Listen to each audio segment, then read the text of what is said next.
360 में आपका स्वागत है। मैं हूं किरण भारद्वाज। बच्चों से लेकर बड़ों तक सभी बनेंगे हेल्दी विद योग 360। बीपी दिखाई नहीं देता, लेकिन अगर अनियंत्रित रहे तो नुकसान बहुत करता है। हाई बीपी को इग्नोर किया तो स्टोरी छोटी नहीं रह जाती, बात बिगड़ सकती है और परिणाम हो सकता है डेंजरस, क्योंकि बात पहुंच सकती है किडनी फेलियर तक। क्या आप जानते हैं कि हर 3 में से एक हाइपरटेंसिव पेशेंट के गुर्दे धीरे धीरे खराब हो जाते हैं और उसे पता ही नहीं चलता। जब तक लक्षण आते हैं तब तक बहुत देर हो जाती है। तो आज आपको बताते हैं कि बीपी को कैसे रखें कंट्रोल में, जिससे आपके गुर्दे रहें हमेशा परफेक्ट और हेल्दी रोल में। हाइपरटेंशन यानी उच्च रक्तचाप एक आम समस्या है जिसके कई दुष्परिणाम हो सकते हैं। क्या आप जानते हैं कि उच्च रक्तचाप आपके गुर्दों को प्रभावित कर सकता है? हमारी किडनी शरीर का महत्वपूर्ण अंग है जो खून को साफ करने, अतिरिक्त पानी और विषैले पदार्थों को बाहर निकालने का कार्य करती है। जब ब्लड प्रेशर लंबे समय तक बढ़ा रहे यानी अनियंत्रित रहे तो ये किडनी की महीन रक्त वाहिकाओं को नुकसान पहुंचाने लगता है, जिससे गुर्दों की कार्यक्षमता धीरे धीरे कम होने लगती है। यदि आपको हाई बीपी है तो कुछ संकेतों का ध्यान रखना आवश्यक है। पैरों व टखनों या चेहरे पर सूजन आना, बार बार या कम पेशाब आना, लगातार थकान महसूस होना, भूख कम लगना या सांस फूलना। अगर ऐसे लक्षण हैं तो तुरंत विशेषज्ञ को दिखाना चाहिए। गुर्दों को सुरक्षित रखने के लिए सबसे महत्वपूर्ण है अपने रक्तचाप को नियंत्रित रखना, और इसमें उपयोगी हैं कुछ सरल प्राकृतिक उपाय। बीपी बढ़े तो खतरा बढ़ जाए, धीरे धीरे गुर्दे साथ छोड़ जाएं। कीजिए नियमित रूप से ये यौगिक क्रियाएं जो बीपी को रखें कंट्रोल, किडनीज को डैमेज से बचाएं। कटी चक्र के 2 बहुत सरल से अभ्यास आज करेंगे। इसके लिए हम अपने आसन पर लेट जाते हैं कमर के बल, और कमर के बल लेट करके हम यहाँ पर अपने मेरुदंड को, स्पाइन को बिल्कुल ढीला छोड़ देते हैं, और फिर फिंगर्स को इंटरलॉक करके इस तरह से सर के नीचे टिका दीजिए। अब यहाँ पूरा शरीर स्ट्रेच हो गया है, सीना उन्नत हो चुका है। दोनों पैरों को इस तरह से फोल्ड करना कि आपके जो हील्स हैं वो आपके हिप्स को छू जाए।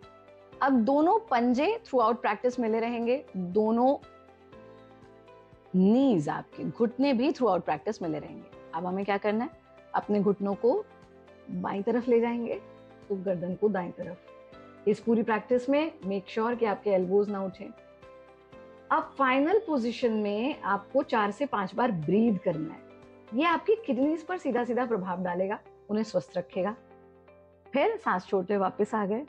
इसी प्रकार से सांस भरते हुए घुटनों को दाईं तरफ ले जाना और अपनी गर्दन को बाईं तरफ। यहाँ रुकिए, 4 से 5 बार लंबा गहरा सांस लीजिए और फिर वापस आ जाइए। इस पूरी प्रक्रिया को आप 3-3 बार दोनों तरफ दोहरा लें। पैरों को खोल दें, हाथों को भी वापस ले आएं, शरीर को शिथिल छोड़। दूसरे स्टेप में आप एक पैर को फोल्ड करेंगे इस तरह से कि आपके दाएं पैर का जो तलवा है, सोल है, वो आपकी बाईं इनर थाई को टच करे।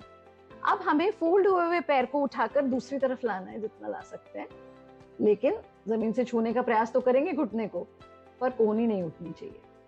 सांस छोड़ते हुए वापस आ गए। 5 बार या 3 बार एक तरफ से दोहराने के बाद पैरों की स्थिति परिवर्तित कर लीजिए। अब हम दूसरी तरफ से इसको रिपीट कर लेते हैं। फाइनल स्थिति में 5 बार आपको ब्रीदिंग जरूर करनी है, विशेष रूप से क्योंकि हम ये किडनीज के लिए कर रहे हैं। वापस आ जाएं, पैरों को खोल दें। और रिलैक्स कैसे होंगे? प्रयत्न शैथिल्यम, एब्सोल्यूट रिलैक्सेशन। जब बैठेंगे तो आप करवट लेकर के ही बैठेंगे, सीधा हमको नहीं बैठना। ये बहुत सरल से अभ्यास आप नियमित रूप से कीजिए। हाई बीपी होने पर सब कुछ लगता है नॉर्मल, दिखता है जैसे क्लियर स्क्रीन, लेकिन किडनीज को होने वाला डेंजर रहता है अनसीन। ये आहार बीपी को रखे कंट्रोल, किडनीज को रखे हेल्दी एंड क्लीन। बहुत सारे पेशेंट आजकल हमारे पास आते हैं जिनको पता ही नहीं चलता कि उनकी डैमेज हो गई है किडनी ब्लड प्रेशर के कारण। तो इसलिए अगर आपको अपनी किडनी को सुरक्षित रखना है तो कुछ आयुर्वेदिक आहार मैं आपको बता रहा हूँ। स्पेशली यदि आपको ब्लड प्रेशर है तो ब्लड प्रेशर को तो आपको ठीक रखना ही है, उसका उपचार तो करना ही है, लेकिन किडनी को प्रोटेक्ट करने के लिए बहुत अच्छा है कि आप हरी सब्जियों का सेवन करें, जो हल्की सुपाच्य सब्जियां जैसे लौकी है, तोरी है, टिंडा है, पेठा है, परवल बहुत अच्छा रहता है, इनको जो है सेवन करें।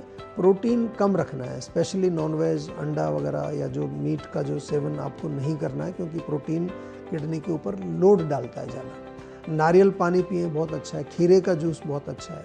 आप जो है धनिया और जीरे का पानी, यानी कि पानी 1 कप पानी में थोड़ा जीरा थोड़ा धनिया उबाल लीजिए, उसको छान करके चाय की तरह भी पी सकते हैं और उसको ठंडा करके भी पी सकते हैं, बहुत अच्छा है। रात को अच्छी गहरी नींद बहुत इम्पॉर्टेंट है, आपकी नींद अच्छी रहनी चाहिए। नियमित रूप से आपको खाने का समय निर्धारित करना है, ऐसा नहीं कि दिन भर कुछ ना कुछ खाते रहिए। और मोस्ट इम्पॉर्टेंट है कि नियमित रूप से हल्का आपको व्यायाम भी करना है। खाने पीने में जंक फूड, प्रोसेस्ड फूड, ज़्यादा नमक वाली चीज़ें, जो पैकेट वाली चीज़ें होती हैं, उनका सेवन बिल्कुल नहीं करें। और किडनी का रोग यदि आपको हो गया है तो एक अच्छे क्वालिफाइड आयुर्वेदिक डॉक्टर से अवश्य परामर्श करें। बीपी बढ़ता है चुपचाप, बिगड़ जाता है सेहत का हिसाब, किडनीज बोल नहीं पाती, धीरे धीरे हो जाती है खराब। ये औषधियाँ गुर्दों को रखेंगी सुरक्षित, हाई बीपी को देंगी सही जवाब। हाई ब्लड प्रेशर होने के जो प्रमुख कारण होता है वो मानसिक जो कॉजेज, मेंटल जो रीजन फैक्टर्स होते हैं वो होता है। सबसे उसमें जो प्रायः जो प्रमुख होता है वो है स्ट्रेस, माने चिंता। बहुत सारी आयुर्वेदिक औषधियाँ हैं जिससे हम स्ट्रेस कम करके हम हाई ब्लड प्रेशर को कंट्रोल कर सकते हैं। उसमें जो प्रमुख औषधि है वो है सर्पगंधा। जैसे सर्पगंधा टैबलेट हमने 1 से 2 गोली पेशेंट को सुबह शाम 2 बार दे दिया। ब्राह्म रसायन हो गया, ब्राह्मी वटी हो गई, शंखपुष्पी सिरप हो गया या शंखपुष्पी वटी हो गई। इससे हम स्ट्रेस को कम करके हम हाई ब्लड प्रेशर को कंट्रोल रख सकते हैं, जिसके कारण वो आगे सीकेड यानी किडनी को ज़्यादा खराब न करे। जिन मरीजों में लंबे समय से पेट ठीक से साफ नहीं हो रहा है, यानी ब्लॉटिंग हो रही है, पेट में गैस बन रही है, तो इसके कारण क्या होता है, बहुत बार जो अपान वायु की जो अनुलोम गति होती है, नीचे की तरफ जो गति होती है वो प्रतिलोम हो जाती है। तो इसके कारण भी मोमेंटरी हमको ब्लड प्रेशर बढ़ने की शिकायत मरीजों में देखने मिलती है। तो इसमें हम मृदु शोधक औषधि जो आयुर्वेद में बताई गई है, जैसे कि त्रिफला चूर्ण हो गया, जो 1 चम्मच रात को गर्म पानी से देने से, या फिर स्वादिष्ट विरेचन हो गया, हाँ, तो ये चीज़ देने से पेशेंट का मल जो है, मलावस्तंभ है, वो दूर हो जाता है। जो हाई ब्लड प्रेशर है वो नॉर्मल की तरफ आ जाता है। हाई ब्लड प्रेशर के कारण यदि किडनी पे कोई असर हो रहा है, हाँ, तो उसमें हम बहुत सारे आयुर्वेदिक दवाइयाँ हैं, जैसे चंद्रप्रभा वटी है, पुनर्नवाष्टक काढ़ा है, पुनर्नवादी काढ़ा है। इसके अलावा जो है गोक्षुर के जो बहुत विविध कल्प है, पुनर्नवादी मंडूर हो गया, पुनर्नवादी गुगुल हो गया, ये हम दे सकते हैं। इसके अलावा जो होता है, जब हम पंचकर्म की बात करते हैं किडनी डिजीज़ पे, तो उसमें बस्ती का बहुत अच्छा उपयोग होता है, खास तौर पे पुनर्नवाष्टक काढ़े की बस्ती या पुनर्नवादी काढ़े की बस्ती। किडनी पे जो असर हो रहा है उसको काफ़ी हद तक हम कम कर सकते हैं। यदि आप हाई बीपी के रोगी हैं तो समय समय पर अपने गुर्दों की जांच अवश्य करवाएं। साधारण रक्त और मूत्र परीक्षण से किडनी की स्थिति का पता लगाया जा सकता है। रक्तचाप को नियंत्रित रखिए, जिससे हाइपरटेंशन से होने वाली जटिलताओं से किडनीज को बचाया जा सके। तो आज आपने जाना कटी चक्र का अभ्यास। योग का अभ्यास नियमित रूप से करें। नियमित योगाभ्यास से स्वास्थ्य लाभ प्राप्त होगा। रक्तचाप को नियंत्रित रखने व गुर्दों को सुरक्षित रखने में उपयोगी है योग। नारियल पानी, सुपाच्य भोजन व हरी सब्जियों का सेवन करें। धनिया और जीरे का पानी पीना लाभकारी है। प्रोटीन व मांसाहारी भोजन न खाएं। नमक, जंक फूड और प्रोसेस्ड फूड का सेवन न करें। सर्पगंधा, ब्रह्म रसायन व ब्राह्मी वटी का सेवन उपयोगी है।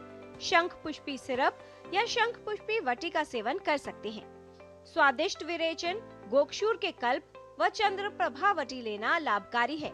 पंचकर्म कराएं, बस्ती क्रिया कराना लाभकारी है। बीपी को मत समझिए सिर्फ एक नंबर, ये है किडनीज का स्लो पॉइजन स्लंबर। ना कोई दर्द, ना कोई अलार्म। हाई बीपी करता है गुर्दों को चुपचाप हार्म। थोड़ी सी केयर, थोड़ा परफेक्शन। बीपी कंट्रोल ही है किडनीज के लिए रियल प्रोटेक्शन। हेल्थ संबंधित जानकारी हम अब तक ऐसे ही लाते रहेंगे, आपको हेल्दी बनाते रहेंगे। बच्चों से लेकर बड़ों तक सभी बनेंगे हेल्दी विद योग 360।